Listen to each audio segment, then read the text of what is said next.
Supporting these various groups are not going to let go very easily. Well, let me go across to our panelists. Joining us today on the show for a deeper, better understanding of what it means for the rest of the world to have escalation of tension in the Middle East. We have today on the show Ambassador Ashok Sajanhar. He's a former ambassador of India.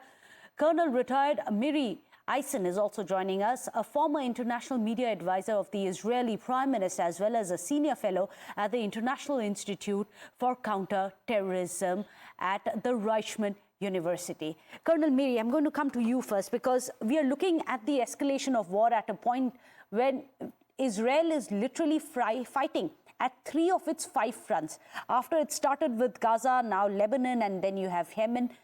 How does this go on from here onwards? How sustainable and how long can it continue?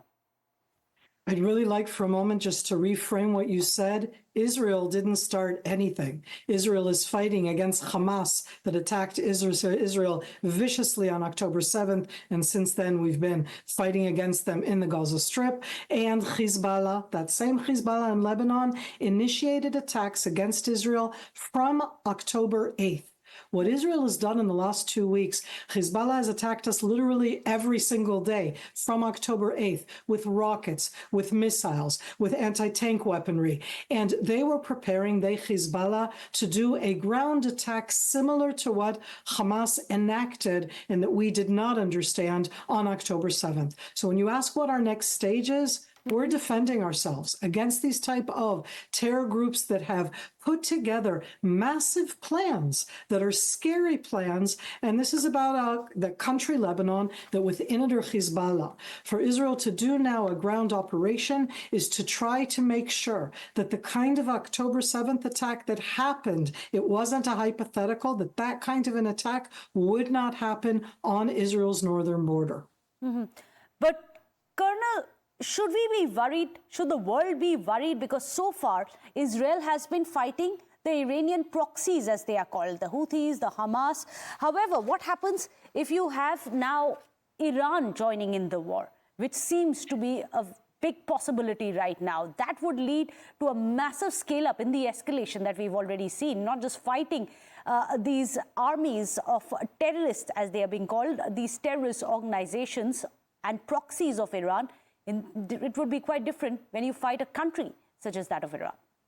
In its own way, look at the question you asked. So this is all about Israel. It's okay when the proxies, Hamas, Hezbollah, the Houthis, the Hezbollah in Iraq, all attack Israel, but that's Israel's problem, even though Iran is the one that is behind all of this, supplying the weapons, supplying the ideology. And in that sense, what Israel has done is gone on the initiative. The world has not necessarily stepped up. All of these impact the world right now. You were talking before about the economy and the flow of oil, but it's the Houthis right now in Yemen who step in for what? You look at their flag, it says, death to America, death to the Jews, praise Allah. That's what's written on their flag. So I look at this and I say, I don't want a war.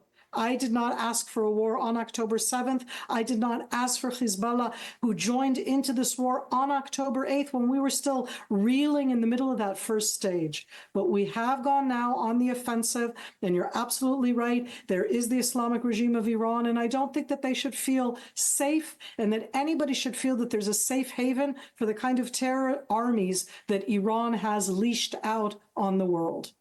Well, you've had your ally, President Biden, calling for restraint. What happens from there on?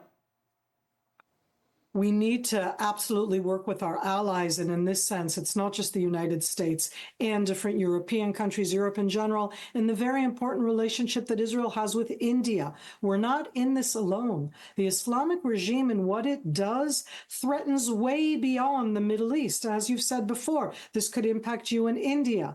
So we understand that issue of restraint. But restraint means that we can live in our country without these terror armies attacking us, not like October 7th and not like what Hezbollah has done from October 8th and onward. And I have 70,000, they're not my close friends, but friends within these 70,000 Israelis which have not been in their homes from October 8th. We took them out to avoid the possibility that Hezbollah would do an October 7th to them up north. They're allowed to go home. How do you dislodge Hezbollah on the other side of the border? And to do so, yes, we need to go on the offensive.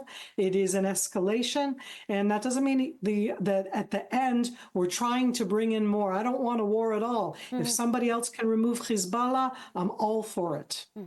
Well, I think all of us can agree no one across the world wants a war right now. Ambassador Sajanhar, what are the implications of this for India? As we are all aware, we've been discussing, India, of course, has massive crude oil interest when it comes to the Middle East. You had the IMEC, which was signed at the G20 as well.